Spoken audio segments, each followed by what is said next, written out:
Yo, what it do, famos? It's your boy J-Rock back again on another amazing Monday. We're on the Ox Talk. We got a homie here, Soldani. How's it going? So this has been a homie of mine for a little bit now. We have met through our relationships through Caskey and Caskey's music. He was down at the summit this weekend, had me come stay with him. We repped up a bunch of stuff and just networked. And we're going to kind of dive into about the summit, some of our stories about how we met, and just kind of talk about everything that happened this weekend and how that experience kind of worked and changed our lives and what it's done for us. You want to tell them a little bit about yourself real quick? Yeah, I'm Soldani, government name, Christopher Soldani, but I just go by my last name. From New Hampshire, 24. Been traveling a lot this year. Met J-Rock through the travels. Met him at the calligraphy tour down at the Justice Pub. And from there, everything kind of took off. You know, we'll talk more about that. You know, we have stories about LA, stories about Florida 2 different times. You know, 3 different times actually. So it's been quite a bit this year. It's been a lot. We've done a lot this year. So it's been a pleasure to be on this podcast. And, absolutely, man. You know, get some engagement with everybody, you know, whether you're interested in podcasts, music, you know, rap, whatever it may be. You'll have some fun and answer you guys surprise guests that we'll try and FaceTime see if he answers. It might work, it might not, I don't know, but I'm gonna go and I'm gonna do that right now. But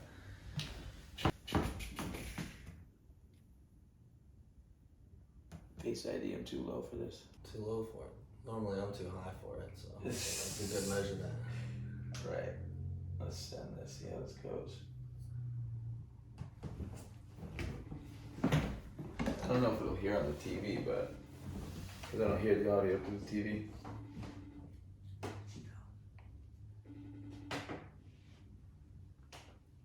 No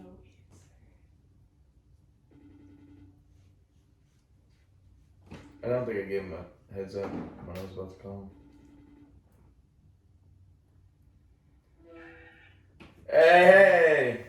Fellas, what's up, fellas? How we doing, Omar? Doing alright, man. How you been? You know, we're doing good, you know, kind of recuperating from the summit, you know, a lot of interaction with everybody, you know what I mean? Yeah. How you doing today? I'm doing alright, brother. Just chilling on the road. You know, I'm working with the professor this weekend. Yeah, that's right, I saw that. Yeah. Did you land that at the summit, or did you already have that planned? No, I already had that planned. Oh, okay. Right after the summit, Monday night, I drove about an hour, met with him, and did an event with him that night. So that's pretty sweet, honestly. He's a dope basketball player. Yeah, he's a better person, too, at that. Absolutely. Probably a good bodyguard to have, right? You're like a brick wall that's on wheels, right? Man, I'm there for it. I'll Yep. be there for y'all one day. Yeah, absolutely. You're the first guy I call. I appreciate you. So just talk about briefly like your experience at the summit and like what it meant to you. Like any favorite moments you had going on? You know, my favorite moment is always when strangers become family, become a community. Watching people from all walks of life come together with the same mentality, trying to get to the same goal, and watching you guys interact, network, talk, work with each other. Like, that's my favorite part. I like watching that. That's how we met. We met at one of the shows. That's right. Yeah, funny story about Omar. I needed a Sharpie to sign one of my art pieces that I bought from Caskey. And I was like, good looks, man. And he goes, it ain't good looks till I get my Sharpie back. And I was like, oh, okay. So I walk up, I get the autograph, and I walk back up to him like, all right, now it's good looks, here you go. And that was where everything took off. We good now. Yeah, we good now, we chilling. How long have you been working with Caskey doing private security? Oh, man. 2012, my man. That's awesome. That's like right when I started listening to Caskey. Yeah, we met at Coyote Orange Festival in Orlando. So, funny thing is, like, I'm standing backstage. I never even heard of Caskey before this moment, just so that we're clear. So I'm standing backstage. I'm literally having a conversation with DJ Khaled. We're talking, I'm introducing myself, we're having a conversation, and then I hear Caskey's 100 bars go off. So I started to hear him rap from the backstage. I don't even know what he looks like. And I was like, damn. I was like, going hard. So I kept my conversation short with DJ Khaled. I said, all right, man, appreciate you.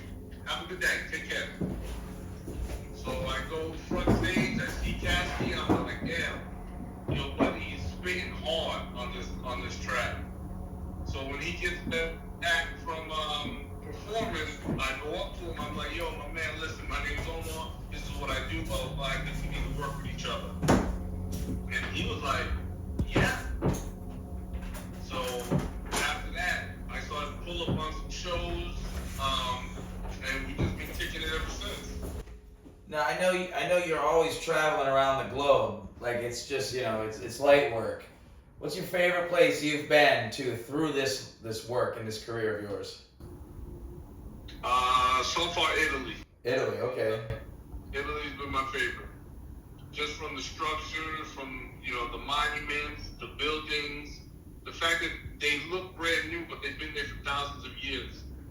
But you come here to the States, and we knocking buildings down left and right, building them up, knocking them down, but their shit is still up, looking beautiful. Yeah, they got that building in Rome, is it? The Colosseum that's still up? Yeah.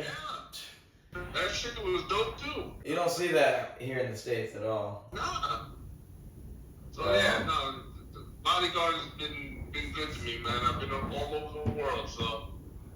Oh yeah. Yeah, so I know something that, like, we were in this big, in this convention area, and we were around different lives, like, of people. There was boxers, there was all these different people throughout that hotel, and intermingling with each other. You doing security with that many people that are, like, artists, musicians, tattooed people. Most people judge the vibe of a room full of artists as being, like, mischief and, like, like it's gonna be, like, bad energy or bad people sometimes, like that stigma those groups that people get. Like, what do you feel the energy was like with all those people in that room for that amount of time? Yo, the energy was beautiful. It was just energetic. It was just like, cause people are gonna judge people by the way they look, right? Absolutely. Like, Lucas walks through the convention center, people like, looking at him crazy or looking at Caskey crazy. But until you meet people and talk to them, and you're like, damn, like, these are great people. Right.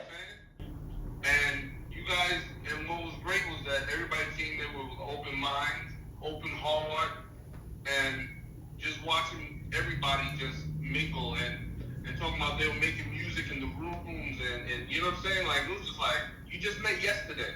Yeah. Making tracks together. Yeah. You know what I'm saying? Like, that's just crazy to me. I love that. Yeah, man. I know personally between me and him, there's about 4 or 5 other people that we met at the summit that after that whole weekend, we ended up all getting the Future of Artist Fs and stuff. So, like, some of us have never met in our life, and, like, now we have matching tattoos, Yo, that blew our minds. You blew my mind with that. That was crazy. It's like we started a trend, everybody wanted it. There's still people the week after, they're still going getting to get tattoos it. now, and they're like, oh man, we gotta get it too, man. Like, and that was something that kind of we wanted to spark with what we were learning. We wanted to be of action, hold ourselves accountable, and mark ourselves at a point in time that we knew that we had to continue to be there because we own that, and we were like, that's what we are, And that's what's up. And then Caskey's thing is about making impact, and that's the greatest way of showing the impact that he made was these tattoos. It's great. Yeah, I think I got like 2 tattoos this weekend. Yeah, you've gotten 2 of them. Yeah, we've had. Let me see that calf. All right, let me get up. I'll show you the calf. See if you can see it, Will. Look at that. Hold your leg up, yeah. Come on, man. Look at that. Yeah, got his autograph on the bottom. The line work crazy. Got it done by Severe. Ryan's crazy with the line work. Yeah, he showed out. He knew what he was doing. He's like, I'm not fucking this one up. This is Caskey's album cover. I'm gonna hear it from Cass after this. You know what I mean? I fucked this up. Cass gonna be on my shit. Yeah, man. That post got like 1,200 likes on Caskey's post. I'm like, whoa. That's dope, man. Listen, and first of all, let me thank y'all for letting me come on here with you guys, man. I appreciate it. Absolutely. And thanks for coming on here and agreeing to talk with us, man. We appreciate the love. You know, we just want to continue to grow and build this Florida fan base and the Florida outreach with our network and teaming with you guys, being able to do more shows and you know, our accountability on delivering what you guys need from shows as co-workers and stuff, you know, like trying to rock it out, man. So we do appreciate, you know, the opportunity and just everything. Dude, you were super kind, like the nicest dude. Like most people would be like, man, that dude is gonna kick my ass, dude. But it's like as soon as I started talking to you, I was like, yo, this dude is a teddy bear. He's so chill, bro. I love it. It's a light switch. Right. It's a light switch for me. Has to be. You know what I mean? Yeah. What separates him from like a lot of people is he interacts with people, you know what I mean? He answers the messages, you know. Someone hits him up, hey, you know, I love what you do, you know, and he appreciates him. So that helps him go and furthermore continue to do what he's doing. Right. And that separates you from most. Because a lot of people, you know, either they meet their role models, heroes, you know, people they look up to, whatever the case may be, and they don't get the immediate response, and they're like, oh. And they get bent out of shape. It's like, dude, he's working too, you know? He can't be like walking around high-fiving being super nice while on the job, man. His job is to intimidate and protect. It's to keep it straight, like, right. You know, so. I think I have an old video. That also rubs off from Caskey as well, you know what I'm saying? Because he loves his fans, you know what I mean? And I see him going, you know, the extra mile to try to shake everyone's hand, sign everything, like, you know what I mean? So that rubs off. He's really good at that too, because he was getting bombarded at the summit. Oh, and I'm just he just does it, man. I'm gonna let him come to me. Yeah, you know? and that's I didn't even get no pictures this weekend at all with him because I was like, he's so busy and I have so many. I'm like, I'm not like gonna press him about that. Like, I'm not like I don't care. Like it's I'm here for this atmosphere, not like just a photo op, you know. And like I just kept seeing how busy he was. I have a video that I was trying to show him from one of his new tracks that's coming out soon, and I was just like, he was just getting so hit that I was just like, dude, I'm just gonna talk to him later, and we're just gonna like show it to him whenever it's chill, because it's like he's got so many people that are far away that don't have the opportunity to talk to him now, and I'm like, bro, I could talk to him anytime, you know. So like I want to give that opportunity to everybody else also, and not bombard the man with what he's trying to do. Sure. But I have a video, I think, from like when Mod, Son, and Caskey were playing in Orlando in like 2018, and when he had his dreads, and I'm pretty sure you were the security guard with him, obviously, that he was jumping on his shoulders, you're just like carrying him around in the mosh pit the whole time, dude. It was one of that show, the energy at that show, like changed my life when it came to like performance aspect. You know, I'd seen Caskey, like that was the first time I ever seen him, and I was just like, dude, this like the energy, how they handle everything, like, dude, it's just like perfection, man. And it just definitely inspired me to be like, when I perform, when I work, when I do this, like I have to deliver 150%, man, because it's a hard bar to hit, you know what I mean? Yeah, for sure. You gotta give them your all, and they'll give you their all. 100%. And that's what brings that energy into these shows. Because I love his stage presence. I love it. You know what I'm saying? Yeah, absolutely. Yeah. But yeah, that was the Mod Son show, right? Yeah, the Mod Son, yeah. What was that? Yeah. Yeah. That's a good one. That was a really, man, like I said, that changed. I caught Caskey's shoe. When he threw his shoes off, he hit me with the shoe, and I ended up catching it, and I had him autograph it for me. And like, what's even crazier is 2 years later, like we have a song, we have a video out that's been out. I got a lot of feedback on that from my local squad here, and like, we went to the show with the Batshit Crazy with Doobie and them here in Jacksonville, right? And I had made Caskey a pair of shoes for his birthday while he was here in the studio recording, gave them to him. He did the same thing on that show. He took his shoes off, he throws them in the crowd, he puts the shoes I gave him on, and then I'm sitting by my merch booth, and some kid comes up to me and says, hey man, you did an awesome show, and Caskey just signed the shoe. It's his shoe. Can you sign it for me? And I ended up signing Caskey's shoe, and it was like I was the kid 2 years ago being like catching the shoe and asking for the autograph, like, and it went full circle, man. Like that dude's that music's changed my life with that, man. you got the song Humble, right? Stay humble, hustle hard. Yes, sir. Yeah. See, I pay attention. Yes, sir. I appreciate that, man. Yeah. Yeah. Thank you, man. Yeah, that it just changed my life, man. You know, like just being around that, all the music, you know what I mean? Like Caskey's connection, like how his dad is, and everything that happened with him. Like I lost my dad about 10. It's going on 10 years now, and I talk to him about that when I see him. I'm always like, dude, like I'm proud of you for not letting that stop you, because I don't know, you know what I mean? Like your music's helped get there. And like to see that all change and how it's helped form you into making the music you make now, man. It's like there ain't nowhere but up to go with that, you know. Yeah, I always, before he hits the stage, usually it's just me and him before he hits the stage, and I usually give him some words of encouragement, or I tell him something, to let him know that he's here for a reason, Yeah. And one time I told him, I said, listen, man, you honor your father because your rap name is Caskey. So every time you go out there and they chant your name, that's his legacy. Yes, sir. They're chanting his name every time you hit that stage. So when you hit that stage, you got to give them that energy. You know what I'm saying? Absolutely. And he does that, and he does the right thing, and I love him for that. He always does the right thing. Yes, sir. I remember I was getting on stage myself when we were doing the Q&A, the hot seat, and I walked through the door. I look at Omar. I'm like, yo, man, I'm sweating. I'm nervous. Like I don't know what I want to say. I know what I want to ask, but I'm just like. And he looks at me and goes, "What are you worried about? You've been ready for this moment. You've been prepping all year." And I'm like, you know what? Omar told me I got this.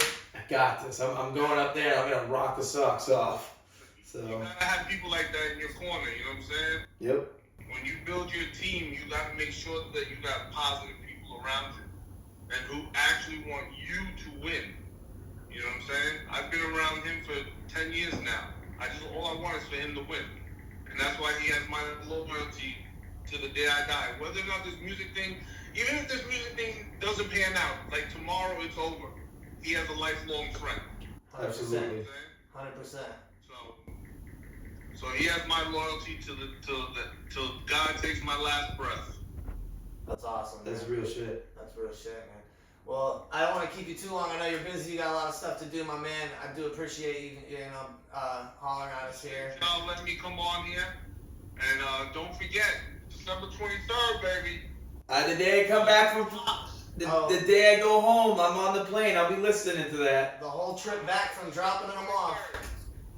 And Summit 2023. I'll be there.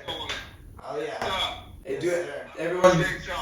Everyone do yourself a favor. Follow Omar on Instagram, one-on-one PS.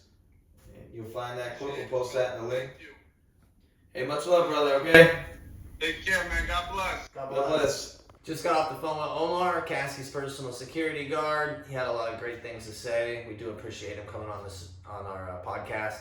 Make sure you guys check the links that we're going to put in the descriptions and go follow his page, see what he does, take a step inside his life.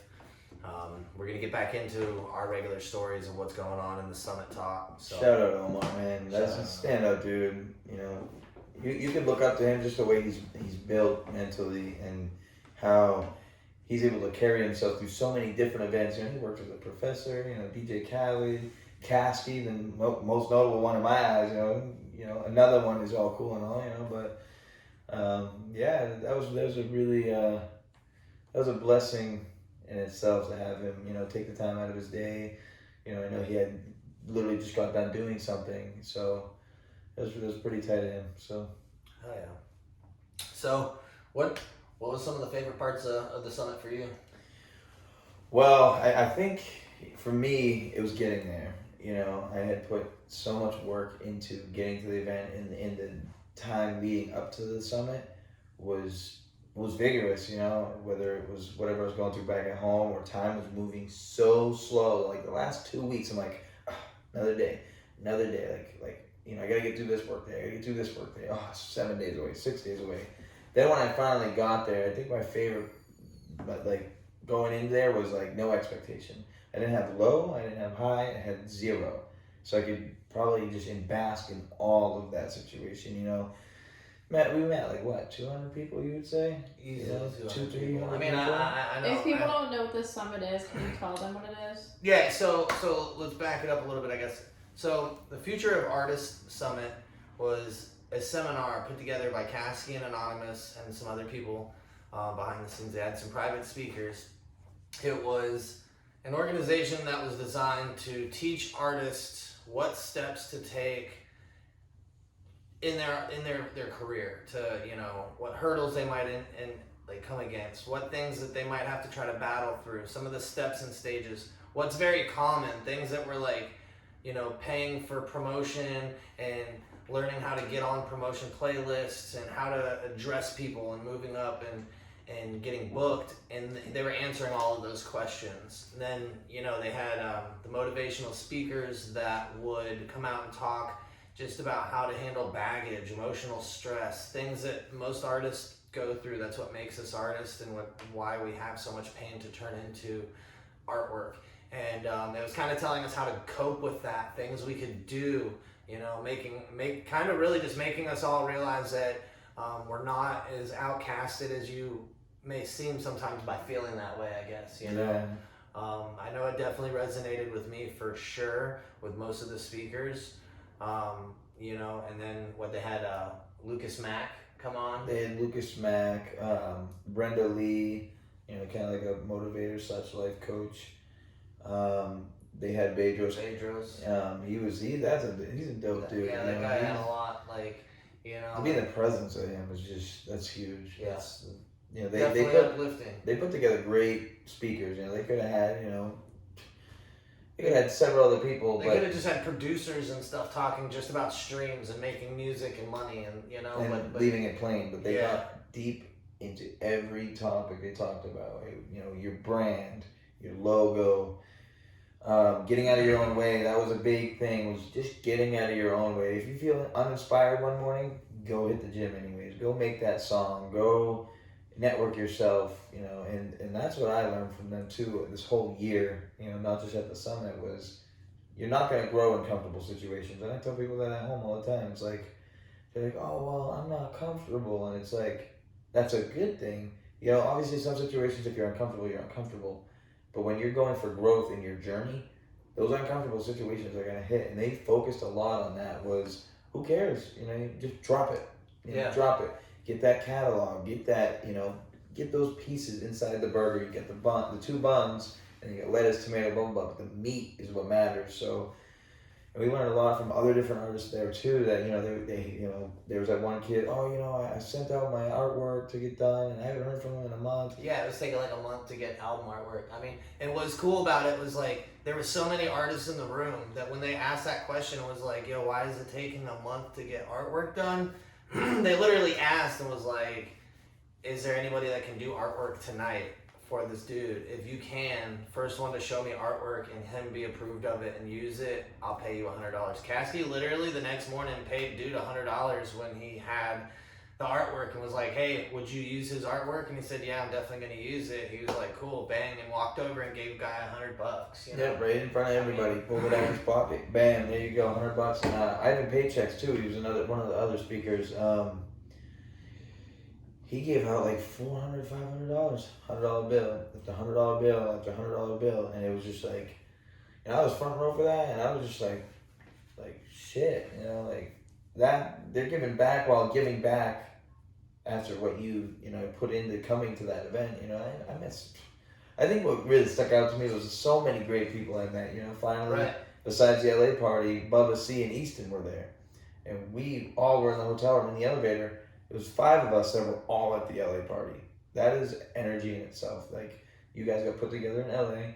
Now you're here in Florida. Yeah, and we didn't get to talk too much in LA either. Like, we met and touched base, but like it wasn't like an actual like greeting, like, get meeting together. And like getting to talk or learn about him or anything. It was strictly for this isn't even my final form. It was album release party, and that's exclusive too. I've never been to anything like that in my life. Nah, so. me neither. We'll touch on that. And what was even cool was like, I mean, after you mentioned we were in the elevator, it's like we were leaving the summit and in the elevator to go back to the hotel room, so that way we could literally make a cipher with all of us on it who have never produced music together before, but we were like, yo, we're here, we have the studios, we might as well do it, you know. Even though we all have like a lot on our plate, sometimes you kind of feel overwhelmed. You're like, yo, I'm also really, really inspired to make music at this time, you know, like what you could see from what Caskey was doing. They had put on the whole entire summit, organized everything, orchestrated it, had to remember everything that they needed to touch base. Also, still present themselves as themselves. At the same time, every single night, dude went back to the studio, cut tracks, made a whole entire album, dropping it before the end of December. Like, if that's not the inspiration for what kind of work ethic you should be putting in, like, you're never gonna see it. It was you straight know the blueprint, you know. You know, he showed us game, and now he's gonna show. How to December apply it. 23rd, he's gonna show us how to apply it. Right. Exactly what like you said. Absolutely. Because like they were saying too, you know, a lot of rappers are like, oh, I just want to get rich, man. I need to get rich quick. It doesn't matter. I need a deal. I need this, you know. And I mean, sometimes that's out there, but like they were saying, it's all about the legwork. It's all about each step you take, you know, putting it together, doing the work with the songs, promoting them the right way. You know, and I think that was a really great experience to learn all that, especially for an artist like myself that's growing and putting out more songs. I know that you're working on a project, and we got you here trying to do a whole entire album while you're in town. Yeah, and you know, it's doable. You know, he made what? This is in my final form in what? 14 days? Right. And then it hit number one. That's obviously not the goal, but he has shown us before that that's possible. You can crank that out in 12, 14 days, whatever the case may be. So there's a lot of blueprint this year for. So they made it like more accessible, right? Like Yeah, absolutely. I mean, and a lot of people were kind of like, you know, you get confused. Some people are like, oh, I have 5 songs and I don't want to drop them because I should have 100 or I should have 200 songs, or like trying to build their catalog. And it's like, yeah, you want to build a catalog, but at the same time you want to start now, not just wait for your catalog. Yeah, you don't want to be counterproductive at all. And it's like, if you want to goal up 100 songs, then make 110 songs and drop 10 singles while making those 100 to stack. But like, don't just wait, because you're always kind of like just delaying yourself. You know, the hesitation's going to hold you back. You never know. That you could drop the second single and it might actually get some good buzz, and then your third single while you're stacking your 100 might be the one that gets a lot of views, traction. Right, and it might not do anything either. So then maybe that fourth one, there's no algorithm that you're going to be able to find, because the algorithm always changes. Absolutely. Always does, you know. And that's another thing they spoke on too, was they didn't focus too much on algorithms, but they shared ratios. They shared, you know, like posting on Instagram, TikTok, Twitter, Facebook, you know, do a four-way thing. You know, 1 here, 2 there, 1 here, 1 there, or, you know, whatever the math was. Right. And we got a bunch of notes on that too. Yeah. I think I got like 36 pages. I didn't let a single word slip out. It was just, you know, most of the footage, if it comes out, you'll see me just writing. Okay, you said that. You know, I'm gonna get that. And then we can come back to Jacksonville and just, you know, all right, this is what I got. What do you got? Bounce off each other. All right, this is what we got. The notes don't mean anything if you don't apply it. And you know, Tasty told me that. He goes, yo, that's great and that's impressive, but it doesn't mean anything if you don't apply it. And I was like, all right, you know, that was an extra note. That was more of a personal note, like, hey, it's good you take notes, but apply it. Everything is action, you know. They were teaching us that the first morning, you know, before anything started at the workout. Need more discipline, you know. What are you gonna do? You're gonna kill, you know. You gotta have action. Everything is in forms of action. Yeah. Well, yeah, speaking of the workout, you know, our regiment for the 2 days that we were down there, and everything that we paid for, started out with a 7 a.m. workout 2 days in a row. So, and then it was a pretty much a 10 to 11 hour seminar, followed by networking all night, because we're all in a foreign city with a bunch of people that we need to network with. So then, like, who can go to sleep? Not to mention we have to apply action. So now we're all in our hotel rooms recording. Yeah, we're not sleeping. We were up till 5 o'clock in the morning. Everybody was creating content the whole night, you know, posting like all night long. Everybody was just getting, oh, you're being tagged, oh, like, and that alone, just, you know, putting yourself into a situation to network and have that discipline to stay up, focus, you know, not want to be distracted. Like, that's gonna push you, you know. And if you can apply that kind of regiment to your daily life, you know, and that seminar went through the same thing, the same strokes that we should be doing as artists and everything else, you know. waking up, feeling good about our stuff, being productive, instantly organizing, planning our goals and our deadlines, and then taking action on that. And then anything that comes to mind and happens there, you handle it when it, approaches you, I guess, and just kind of keep moving forward. Yeah, and Brenda spoke about this. I think it was Brenda or it was Bedros. I think they both touched on it in their own ways. Wake up, 3 things you're gonna do. Yeah, your 3 gratefuls. Your three gratefuls, right? And then when you go to bed, your 3 W's, and repeat. That will rid the anxiety, or it'll help your brain focus on something else. Because at the end of the day, I've learned this from other people too. Is your brain is going to trick your body, which will also cause your body to trick your brain. It's so weird how that works. You kind of do have to separate the mind, the body, and the soul, which is going to lead me to bringing up the Lucas Mack, his breath technique that he did the second day when he opened up. Oh, yeah. How did you feel about that? Honestly, I mean, that was probably my favorite part about the whole thing. The fact that he came and was able to provide that service to all those people. And give them a glimpse into how important and useful it could be in their career, and in just their life in general. Even if you're not an artist, following those breathing techniques and applying that really would relieve a lot of stress. I thought it was crazy. I looked around, and as I was trying to do the breathing techniques, and I remember my nose was getting stuffy, and then my eyes kind of started watering, and I'm kind of going to open my eyes to look and see if I'm the only one with teary eyes. And I look around and I just see everybody teary-eyed. Yeah, everybody crying. It was insane. And the energy. Yeah, chills talking about it. I know, every time.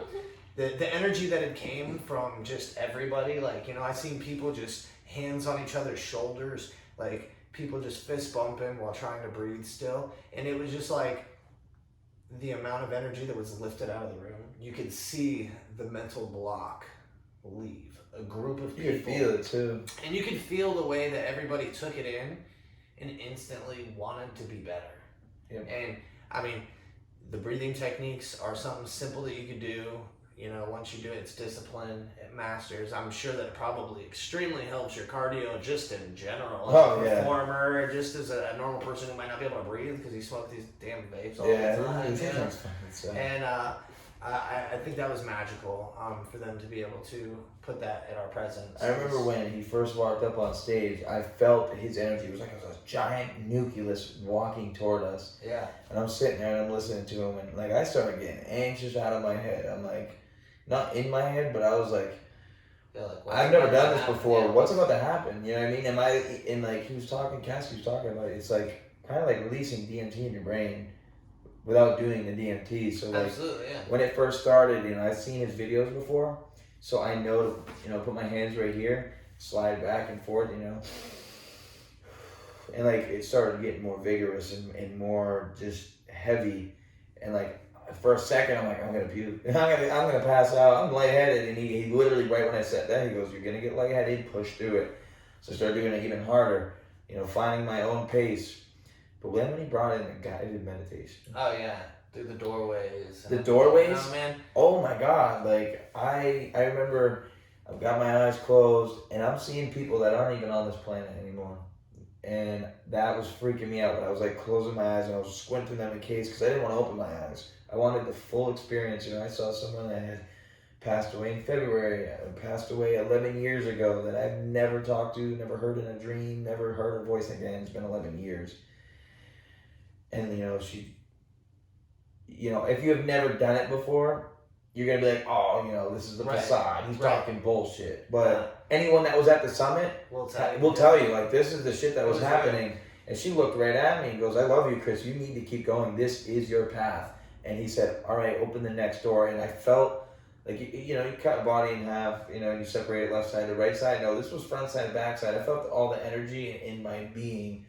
As I'm opening the door inside my head, I get thrown into another door. And I'm now I'm seeing this, and I'm seeing this. You're in a white room, you see your future self. It's having a talk with your future self. Yeah. And I'm it's extremely spiritual, man.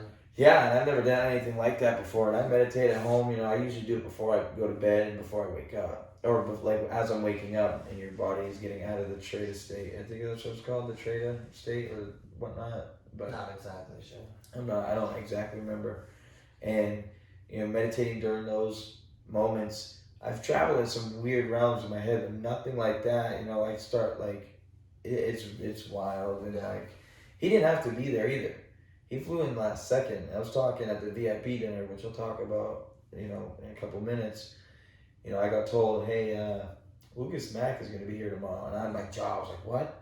I was like, because he was at the LA party. But that was the only person at said LA party that I did not get a chance to talk to because his energy was so exclusive. Did you want to like it's just like, man, like I want to go over, but it's like it was strong, and the closer you got, the more cement you felt. And I was like, all right, it's not the time to meet him, which, and furthermore in the story, leads into here, summit, and then I got a chance knowing people, connecting, and being there at the right time. The photographer's like, hey, come with me. So I got pulled out behind the summit, and now it's just the people that are running it. And Lucas Mack right there, I looked at him and I love you, man. Like, I wanted to meet you at the LA party. It wasn't the right time. And then he goes, I really do agree. Everything is timing. And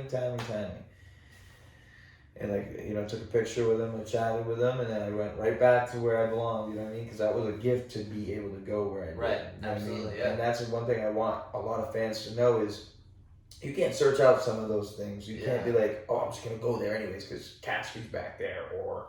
You can't overstay your welcome. You can't overstay your welcome. That's the big thing. And Caskey taught me that too before the LA party. We talked, God knows how long about that party. It was just don't be extra.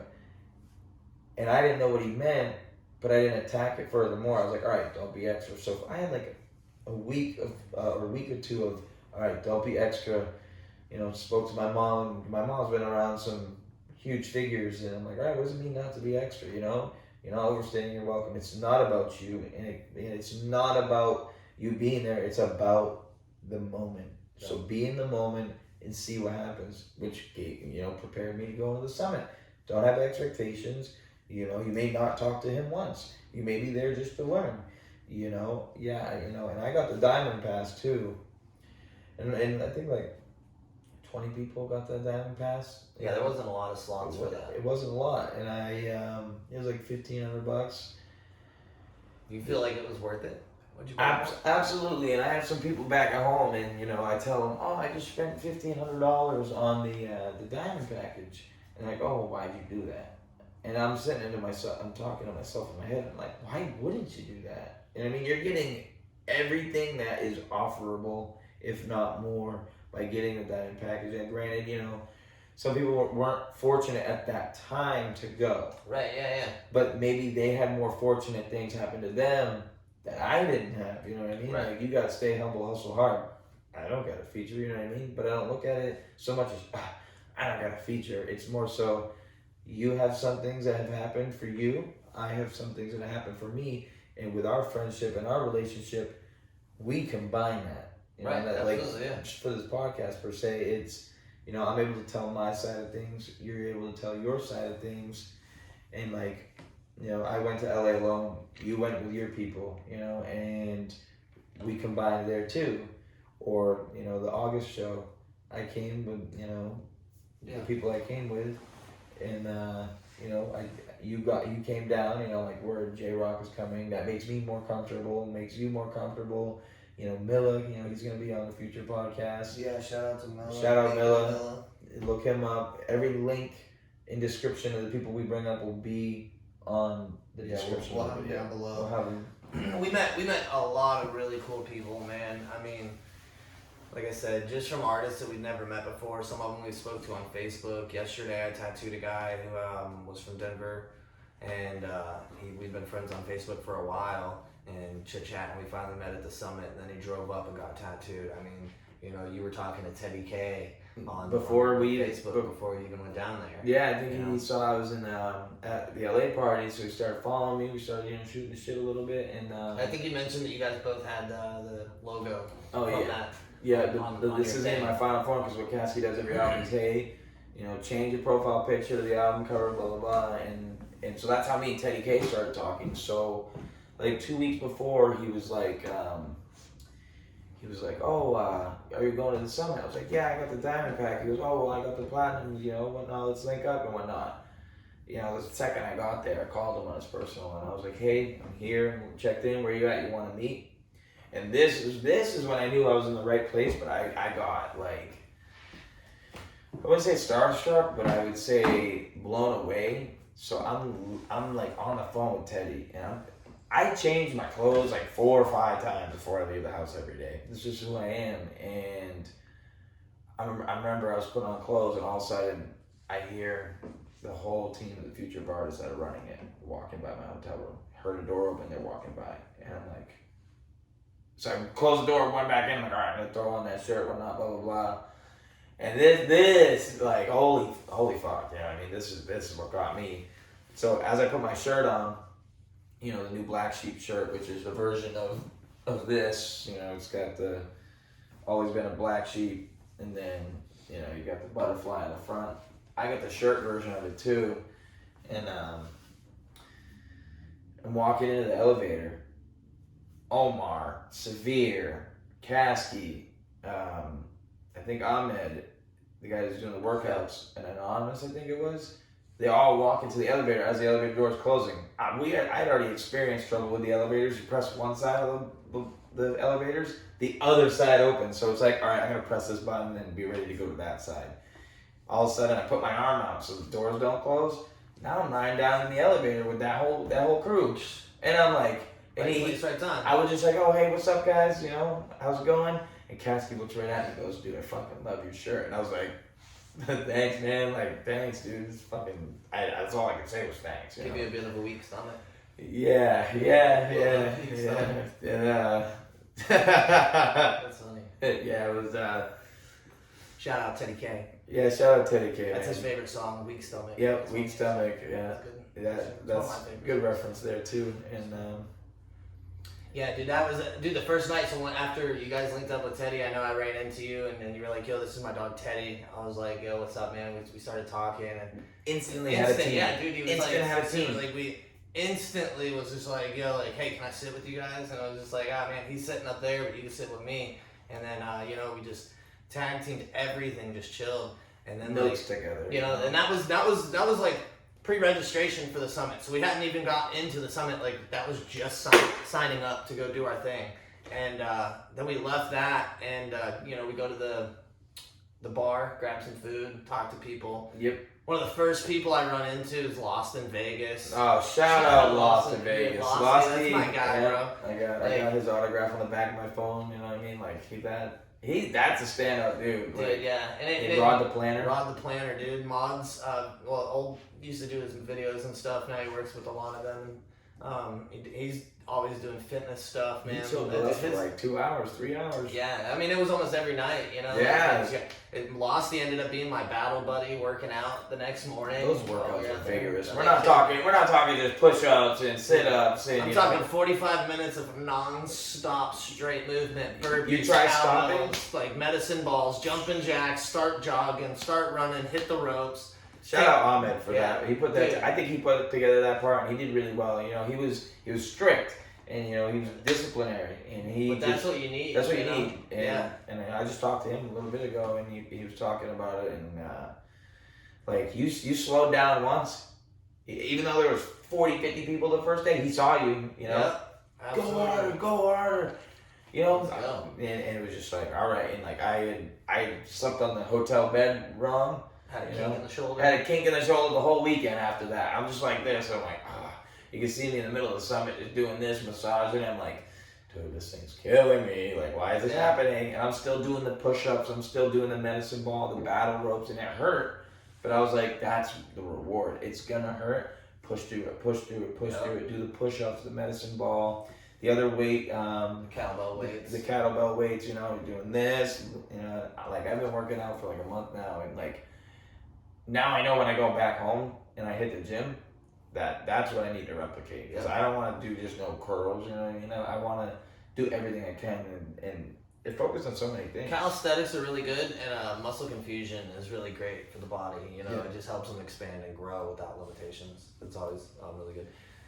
I know we ran into a couple other people. I want to talk about Stevie Stone. Ran into Stevie Stone. Shout out Stevie. Like, one of the most amazing artists that I've followed for years, man, since he's been on Strange Music. I saw him live in Worcester at the Palladium in 2017. My dad's friend had won tickets on the radio, and he's like, oh, I got the tickets for some guy named Tech Nine. You want to go? And that's when I was listening to him heavy. I was like, yeah, dude, let me see those things.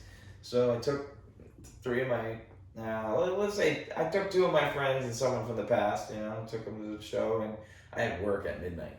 So I drove all the way to always Worcester. have work after these events. I'm a hard worker, You're man. literally about to get off the plane and have to go start your. Yeah, first I get off the plane at 8:30 a.m. and I gotta be in Manchester for 9:30 a.m. So I'm literally gonna be getting changed and going right to work and working a 12-hour shift, delivering packages all day. See, and that's the grind. Like when people are like, "Yo, why have I not got what I want?" It's because you're not working like deserve it. Yeah, and like you might feel like you deserve it because you've been putting in work, but it's like. It's cool. The universe is going to give you what you deserve. Yeah. If you haven't got it, that's because there's steps you're missing. You know what I mean? Yeah, like the Buffalo, New York show, the Back Shit Crazy tour. The Boston show got canceled, Vermont and Connecticut, and I had tickets to all 3 because they're all equally distanced from where I live. They got canceled. Doobie had to take care of his health, neck problem like with the voice cords and shit. And I was mad. I was like, all right, well, now how can I capitalize? What can I do to not miss another show? So I think it was a Friday. I got work off that day, but I still had to work the next day. So I left, I think it was Epping. Yeah, I left Epping at 9 a.m. Epping's a small town, and it was about an 8-9 hour drive to Buffalo, New York. And they're right on you can see Canada where you go in Buffalo. And shout out to the Rec Room there. They do great. That's a great venue. And so I drive all the way to Buffalo, New York. And then I get there like 4 o'clock, 5 o'clock in the afternoon. Doors open at 7. Sightsee, hit it at 7. Didn't get out of that place until midnight, 1 o'clock in the morning. And then immediately got back in the car, drove back. So now I've been up for 20-something hours. Right. Got to work, clocked in, drove for another 12 hours delivering packages. And then worked 2 more days and 3 more days, and I had the next 2 days off. So it's all about the grind, and that's what I learned this year too. Is none of this happens without the grind. Some people are gonna work their 9 to 5s. They're gonna work their 8-hour shifts and go home, work 40 hours a week. Right. I can't do that. I can't fathom doing that because I gotta work that 50-60. That 10-hour difference is a difference. I gotta work that 50-60 because then. For instance, it got me back to Jacksonville in August. Came up here and hung out with you guys. It got me back to back for the summit. I've been to Florida 3 times this year. Think it would have happened off of a 40-hour paycheck? Absolutely. Absolutely not. Absolutely not. You gotta grind it. Yep. Putting in the legwork. I mean, I own my own business. I work 12 to 15 hours a day daily. Minimum. Open and closing the store, run and take care of music. If I'm not doing tattoos, I'm doing music. If I'm not doing that, I'm working. Or networking. Yeah, we went to Justice Pub, and then we didn't get back here till 1 a.m. We didn't leave till 5. Right, and then we had a recording session and laid out some tracks for drums and stuff for a few hours with somebody, And that was something that they didn't touch base with at the summit that I really wanted to that I learned from that too, and it is an aspect that if you're watching, hopefully you can take this as a piece. There's a lot of artists that seen a lot of the things, or artists that didn't go that pretty much hear the topics we're talking about, paying for promotion, playlisting, syncing, and all this stuff. Most people think it's scams. Most people think, oh, you're trying to buy views, but they touch base on what the difference in those and how to identify that, And a lot of people, I don't think, we were speaking on, do you find the value out of going to these things? One of the biggest things as artists have to understand is, you're an artist, that means you're a business, Yeah. But the mentality of it isn't always the same. Most people are like, I'm an artist, I'm a business, I know that I gotta make money, I gotta do this.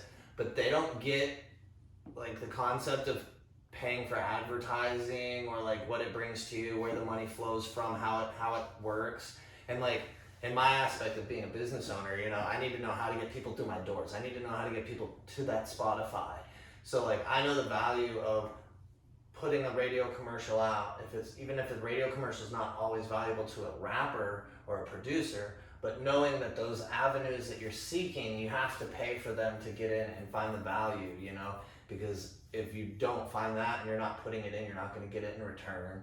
And you have to look at it like a real business mindset. Like, I need to pay for commercials. I need to pay for flyers for everything I'm doing. I need to pay for the new stuff for the merch, and everything has to be advertised.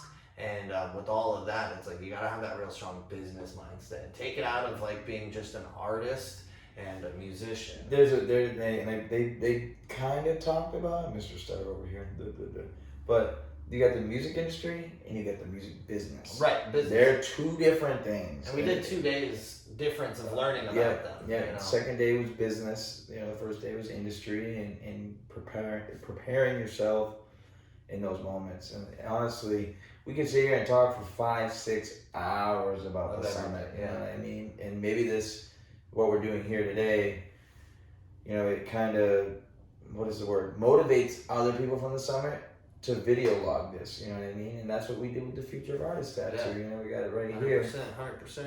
And like, that was no thought, you know, it became a thought. I was at the VIP dinner, you were at the hotel, you slapped that, boom, it was done. We made a trend.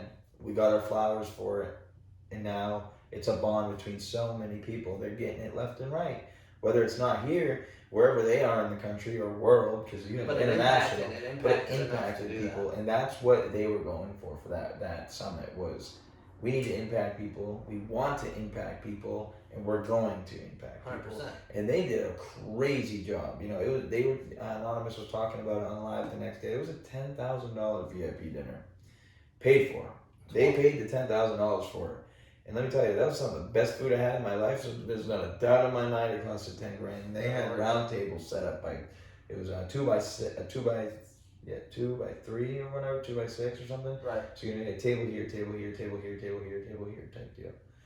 And I got a pretty good seat, and I'm not gonna speak too much on what happened at the VIP dinner. You know, you had to be there. Well, yeah, absolutely. And the game that we're putting off now is literally just the surface of what we truly learned and the way it was delivered to us, because we would not be able to deliver it the same way, and you know, that it was to us, mainly because there's not everybody had a different experience. It's totally different, yeah.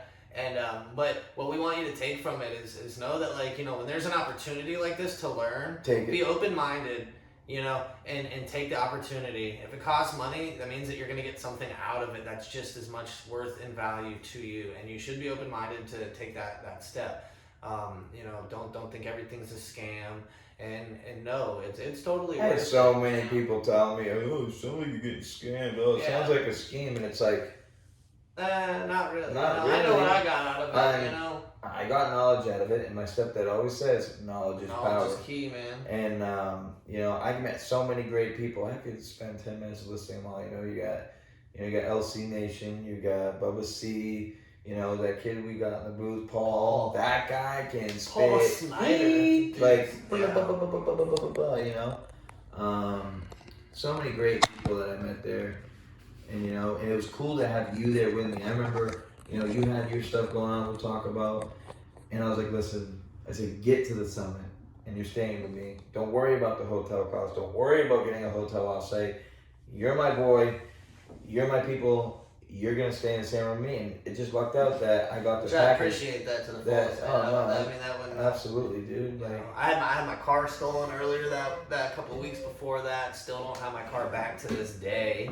Still in a rental. Shout out to Roma for being prepared and driving, because you know, he's sometimes men don't prepare, you know, and females, they gotta, you know, have that bulletin. Boom, boom, boom. Do you have this? Do you have this? Do you have this? I originally had it, but, you know, it fell through, and it would have taken money from other areas that I wanted to put it in. So I was like, you know what? I'll sacrifice one thing to get the other, as long as, you know, whatever happened, it still got you there. You know, you got Stevie Stone there. You know, Jake Paul was right next door. I didn't even know Jake Paul was there until a couple afterwards. Of kids got some pictures with a couple of kids, good for them. You know what I mean? That's cool too. You know, and hopefully he gets some great fights under his belt, whether it's some current UFC fighters and real boxers, and he does his thing, you know, and because he's bringing out the boxing game, so, you know, you gotta give him flowers. He brings out Puts on a show. It puts on a show. Like those numbers, it puts on a show. Without who am I? performers like that, right? Who Without am I to say, performers, you know, like you catch that all the time now. I was like, oh well, he's not fighting these guys. He's still fighting Anderson Silva. You know what I mean? Yeah. His brother fought Mayweather. You know what I Right. mean? It's bringing back boxing, which I'm not gonna talk much Keeping about it it. alive, But you know, yeah. what are we doing that's Who are we anywhere to near? judge? Who You are know we what I to mean? judge? And that's another thing with the music industry. Who are you to judge? And strangers will always have more support for you than your friends and family. Oh yeah, That is at the end hands of the down, day. definitely, man. I mean, I've definitely met lots of strangers that love my music and tell me that my music has changed their life and helped them. And you know, getting that is totally cool. And a lot of my friends that I have, most of them probably don't listen to my music, which is cool because our music's not designed for everybody. You know what I mean? But they support. You know, and I shout out to everybody who's ever bought some merch from us. I got one any of those of the fire music. hoodies, man. Everybody loved them there. They were like, Yeah. I love your hoodie. I'm like, well, actually, my boy Jay Rock, he makes it. He owns a business. It's his tattoo shop, so. Yeah, man, shout out to anybody who supported that. You know, continuously support artists, go out to shows, you know, share fly their everywhere stuff. for dude. shows, you know? It's free to share somebody's music. It's free to tell somebody if you like it, you like it. If not, you know, just be honest and keep it grinding, man. Support, show some love. It'll get you further than hating on somebody will ever. Yeah. You know what I mean? But I hate to cut you off, but camera lady says we gotta take a break, so. Welcome back. We're off of break, right? Yeah, absolutely. So we're gonna dive into a little bit more how you and I had first met, and really to touch base on our trip to LA, just so we can wrap the podcast up here soon. But so at one point I was shooting a song for Stay Humble, Hustle Hard, and we had Caskey come in for the music video. Back in February. Yeah, we were performing at Justice Pub.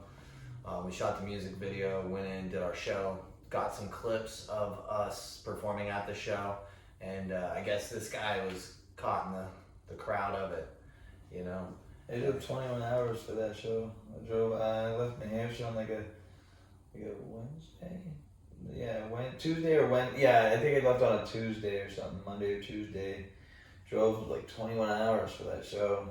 I didn't know anybody. This is the first time I was doing, well, I mean, I drove in Florida last year, but nothing like this. I got to Jacksonville at like 4 o'clock in the afternoon, bought a new hat that had, you know, it was kind of like an Orlando hat just to fit the vibe, you know, being in Florida.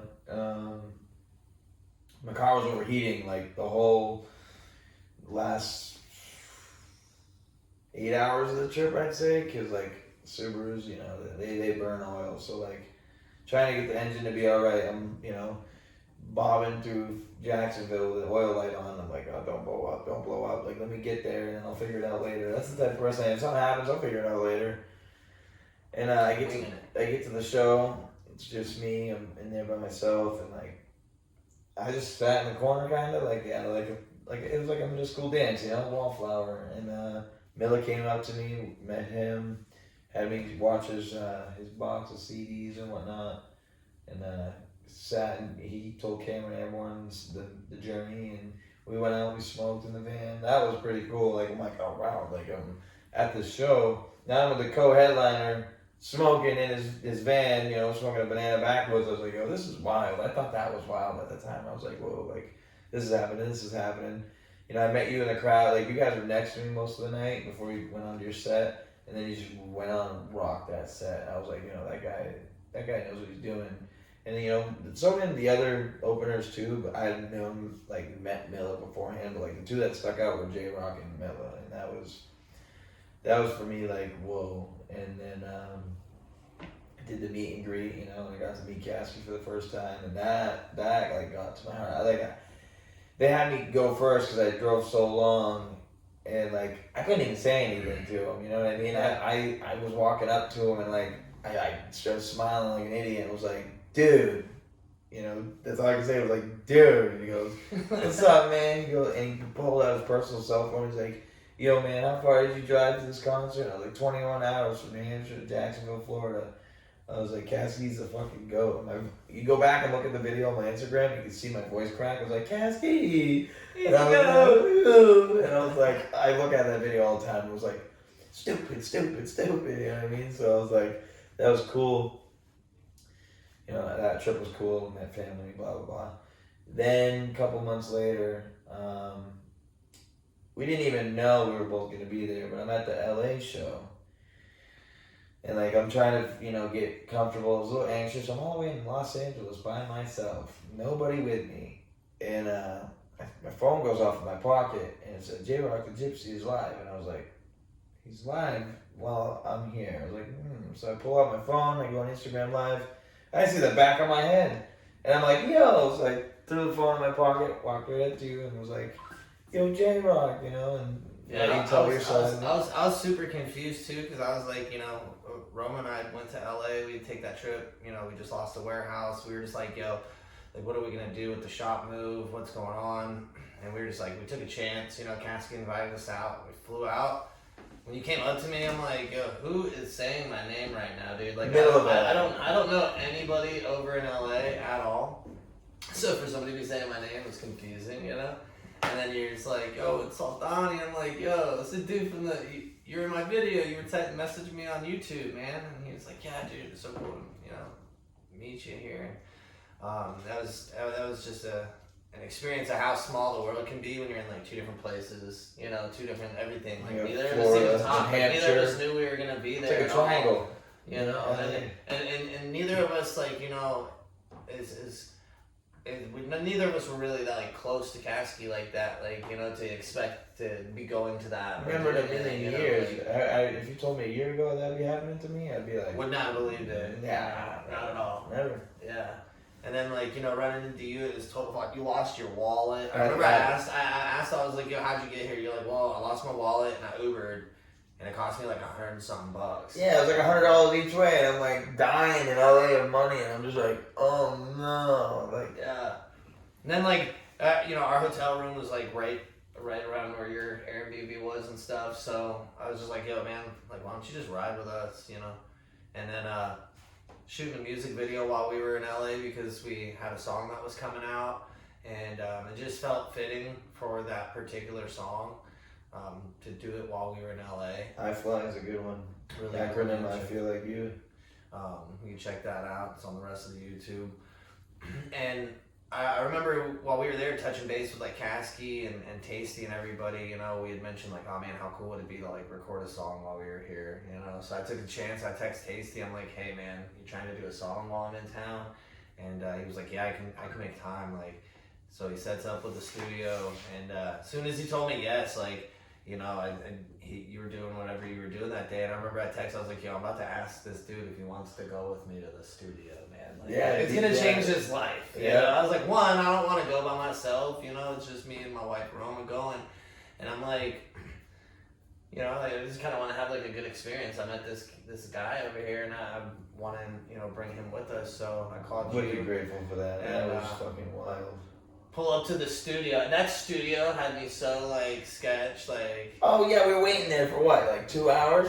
An hour and a half, 2 hours? Yeah, something like that. So we started smoking, and all of a sudden I'm like, oh, I shouldn't have smoked. Because I stopped smoking about probably December last year. I stopped smoking for my job. Yeah.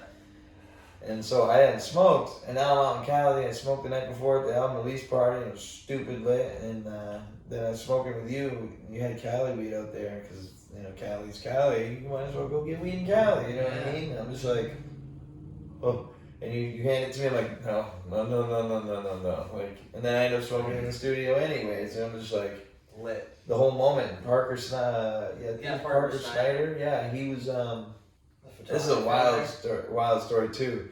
You know, he's showing me. You know, he's got ties from Massachusetts. So I'm like, oh, so I was shooting this shit with him while you doing your work, and he's going on his camera, and I see a photo on my phone of Xavier Wolf. No, of Caskey, and he's like smoking, and like there's smoke around him, and like orange background, and it's my photo background. I was like, wait a minute, I know that photo. You took that? And he goes, yeah. I was like, dude. I was like, that's my phone background.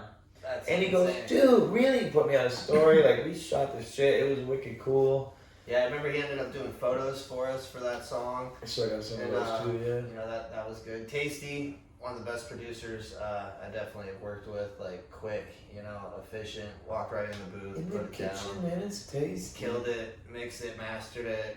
I think it was like less than 24 hours. I got everything back. That was a smooth process. He's a hard worker and he's a damn good businessman. Yes, he is. Like, Man. if you can't afford him, go get your bag up. If you can go afford him, that's what it is. Like, that's what I learned this whole weekend. Is get your bag up. That's it. He made it smooth. And I know, like, I went to go to use the bathroom when I was in there for a second, and like walked out, and it was like straight brick walls. There was like cages on all the doors to the bathrooms. Dude hands me like a stick with the key on it. Yeah. I go walking through the hallway, and there's just like somebody walking down whistling, and I'm like, I feel like I'm walking to the bathroom in a prison, Yeah. So I was just like, it's pretty intense. I got lost on the way back from the bathroom. I didn't know what door it was. Yeah. My phone was dead. I was like, what door do I go to? Like, who do I call?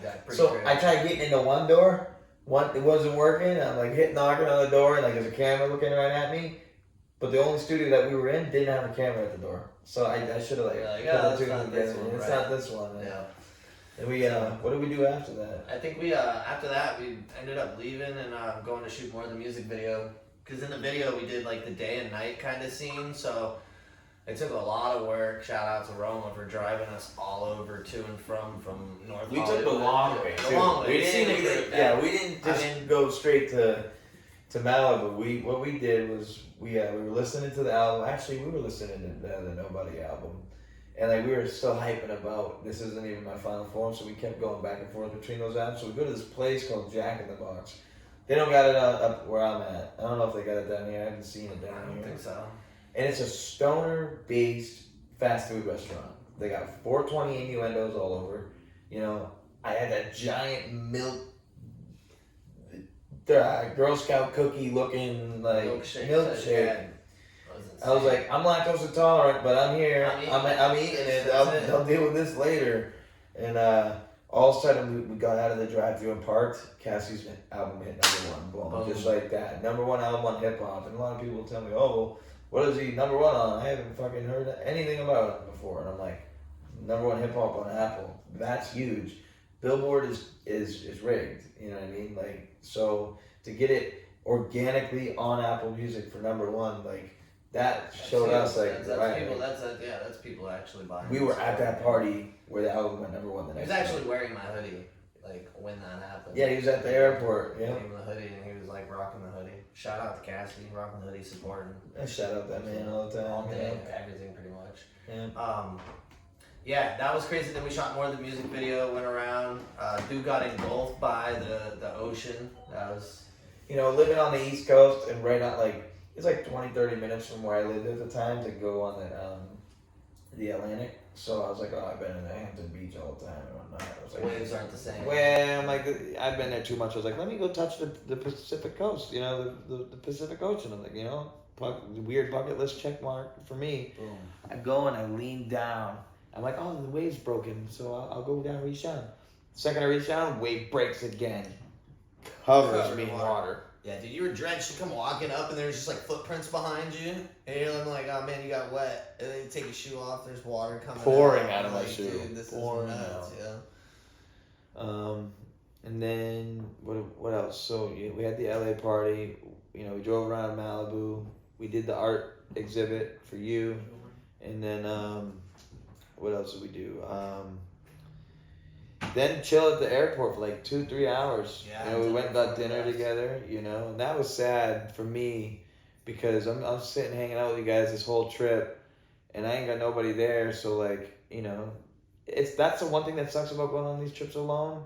But what also sucks is going on a trip with someone and then watch it all fall apart when you're on the plane on the way home. Yeah, that sucks too. yeah. Like, I'm not even talking about that Release situation. the cargo door. Yeah, well, get me out of this plane, you know what I mean? I should have let her Should've go taken a on the parachute plane. with I you. should have stayed in Florida at the time, you know what I mean? I should have taken the parachute, man. No, it's good. What So else? we're all here now, I'm excited for the future it holds. I mean, we've already shown how many things you can overcome, the things you can accomplish, from breakups to loss of money to inconvenience on your job. Just knowing that none of it's going to really keep you down. If you really want it bad enough, you're going to double down. Yeah, I know. I literally, you could say I lost my job because of, the situation. weird. I'm gonna call it weird bullshit. You know what I mean? Like, you know, you get close to someone, you got that bond, and then they flip the switch, start lying about you and shit. So I didn't quit, but I didn't get fired. You know what I mean? They forcibly made me resign. So that next day, I was like, all right, well, I'm going to Summit. I'm not stopping that. You know what I mean? Yeah. But I'm gonna get another job and start when I get back. So what I did,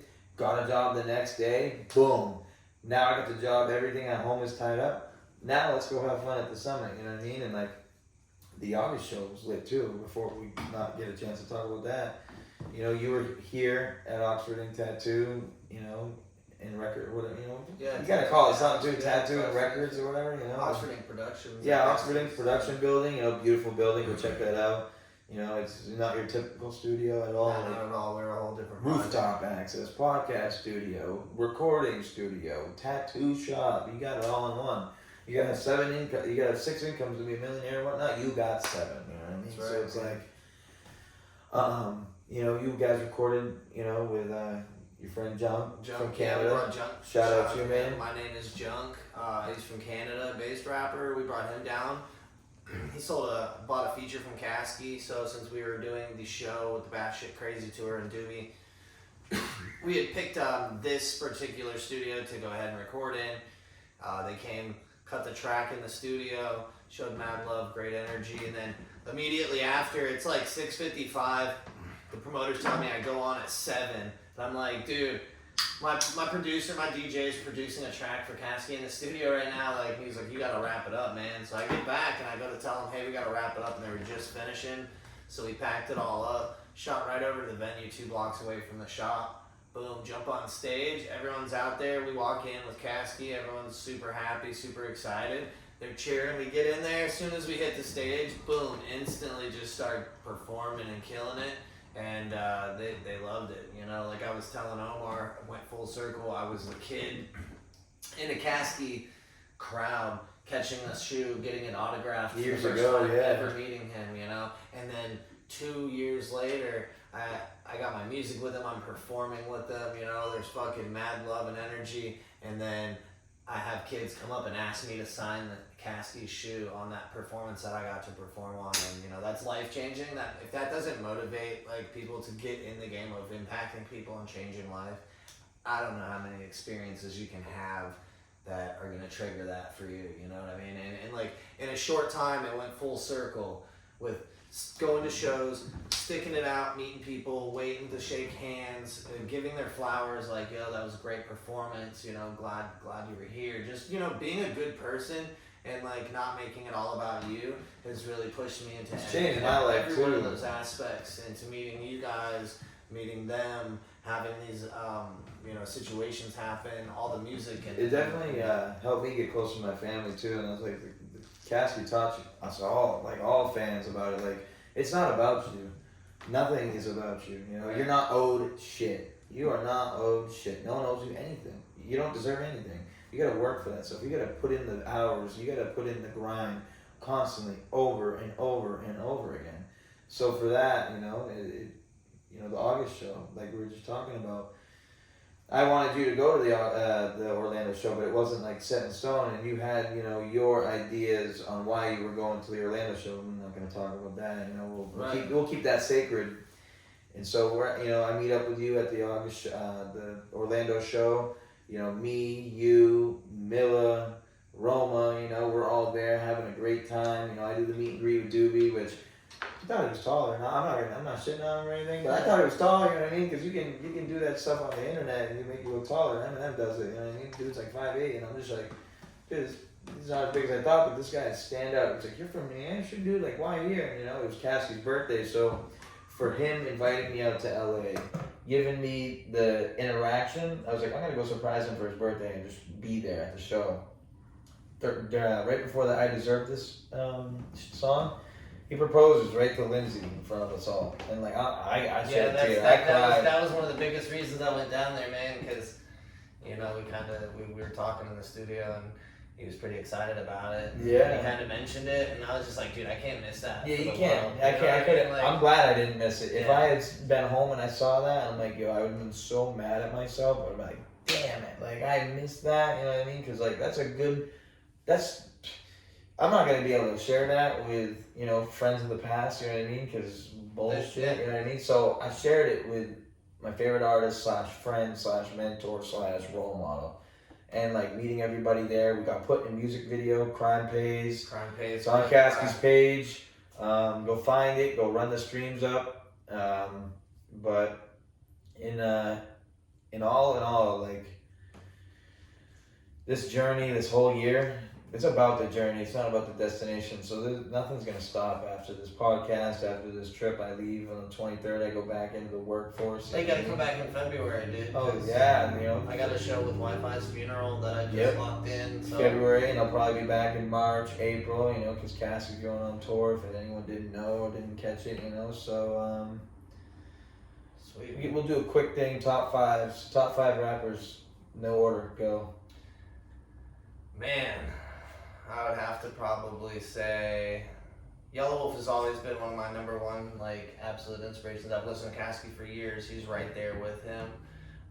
Tech Nine's one of my favorites, but honestly, one of the top ones in there right now has been King ISO. He's definitely so savage when it comes to his mental health talk. And Monson, man, his music changed my life, when it comes to it. I mean, we're listing it, and it's the acquaintances I make with Losty and everybody else, they're genuinely really some of my favorite people. But musically wise, definitely gonna have to say Yellow Wolf, Caskey, Tech Nine, King ISO. King ISO. And for me, I think it would be no order, but maybe you can find the order on your own watching. Caskey, of course. If he ain't your top rapper, unless you got your reasons, what are you doing? Go change your life. Go listen to his music. Yellow Wolf's big up there. He has since I've been a kid, like a middle schooler. Eminem, which I don't favor as much anymore. JID. Yeah, I love JID. Wow, he raps like he's running out of studio time. Holy crap! And then 5th, probably musically, Kanye. Not as a person at all. He's on some wild shit. Go take your meds. But Drake's up there, Lil Wayne's up there. Tupac, Snoop. Wayne. I didn't list my 5th, and Wayne would probably have to be. Yeah, Wayne. He doesn't write. No, yeah, he just gets up there and spits. Well, and that's the thing too with my music. I write really, really, really deep stuff. Just takes me a lot to get it there and record it and make it into a song. I have trouble with that, but I'm a freestyler, you know what I mean? I love freestyle. That shit's so fun. I love fun. When a beat comes on, I look around and I see the people in the room and the energy that's going on, and I speak on it. Gets the people going. Gets the people going, man. So, and you know that we were in the studio this whole weekend doing that and killing it. So yeah, I was surprised myself. I got right in, I started writing, and everybody's like, "Wow, for someone that's not recorded before, you got some bars, you got some shit," and I'm like. It's only gonna get better, you know what I mean? I went from freestyling at my buddy Oscar's house in Kingston to now I'm pursuing a career, and we're gonna go hit this album. The studio, that's actually. I already got the name picked out. I ain't fucking changing it, but it's called Soldani. It's got 3 syllables. It sounds like my last name, Soldani. It's gonna capture this whole journey, and I think we're out of time. We've talked our asses off. We got Omar on here. Shout out Omar. Shout out Caskey for the Future of Artists Summit. Anonymous. Hector Sounds. Shout out everybody I met there, LC Nation. I saw Bubba C, saw Easton, Teddy K. Shout out yourself. Shout out Ronald for being behind the camera. This is Ox Talk in Jacksonville, Florida. If you don't know what it is, stop my socials. Oh shit. 2 Soldani 4. You'll see it in the description. I can't like or follow back right now because I broke my Instagram and now I'm shadow banned for some time. Fuck, but. J-Rock the Gypsy and Oxford Ink Tattoo. Shout out Severe for hitting the best tattoo that I've gotten. Oh my God. And ain't nobody up in New Hampshire got a better tattoo. I put money on it. I'm not gonna name drop tattoo artists up there, but go fly to Florida. Yeah, fly to Florida and get your tats, whether it's J-Rock or Severe. So. You already know what it is, man. So I'd like to thank you for coming out, talking with us, man. Absolutely. Nothing but Much blessings in the appreciated. future. Always We're a gonna continue pleasure. to grind. Always. And we're going to hit the studio and go kill this album. So make sure you guys stay in touch and check us out on all platforms. Support your friends. You don't got to be a stranger. It takes less than a second to hit share, follow. You know what I mean? put your ego aside. Dude, and It's do for like art. he did. Put the notifications on, so next time I'm live, I might be right behind you. You and never, might be able to fucking never, beat us, man. ever know. You never know. You never know where you'll catch us popping up, man. Soldani out.